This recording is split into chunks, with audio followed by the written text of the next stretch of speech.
Let's talk a little bit more about sensory defensive kids. So you might recall in the last video, we talked about those kids who may be labeled as avoiders or sensitive kids. So these kids are sensory defensive kids. They have a defensive reaction when a certain sensation comes in. So let me give you a little bit of an example. If we look at the task of having to stand in a lineup, so whether you're at the bank with your child or they're at school and they're getting in line to go to the library, there's going to be two different reactions to a child who is defensive. The sensitive kid is just going to get into line and be doing his thing, and when another child accidentally bumps into him, he's probably going to have a bit of a strong reaction.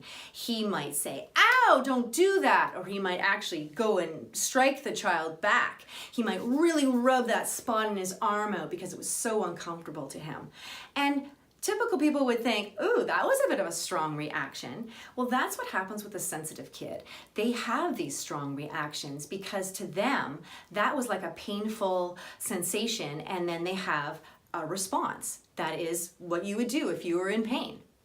Now the avoider will have a totally different approach. The avoider will probably avoid getting into line. They might just wander around the classroom, seem like they're not listening to the instruction. Maybe they'll just stay sitting at their desk. They might go play with something.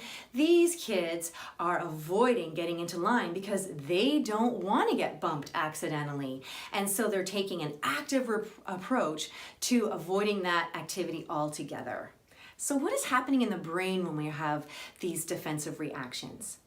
Well, when something comes into our bodies that we perceive as unsafe, scary, painful, threatening, our body goes immediately into that fight, flight, freeze state. That stress state. We are immediately in high alarm and stress, and we become super vigilant, and what happens is our brain dumps a bunch of chemicals, mainly cortisol and adrenaline, and that gets the fear response and that stress response on high alert. And that's what happens in kids, is that the information doesn't even travel up high enough to our cortex where we can actually use some thinking and rationalizing about what's actually happening. We go right into that fear response, and that's why we have those quick emotional responses.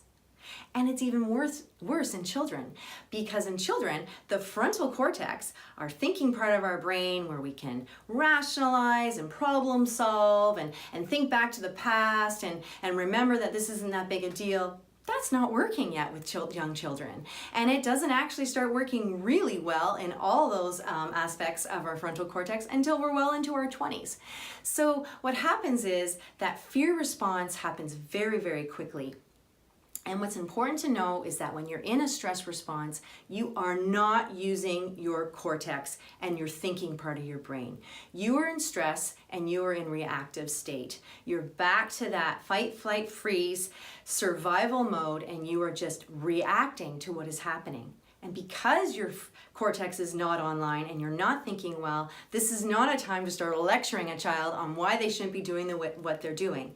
The only thing we can do in that moment is try to soothe the stress response and try to get kids a little bit more calm so that they can have a little bit more of a rational response to the sensation.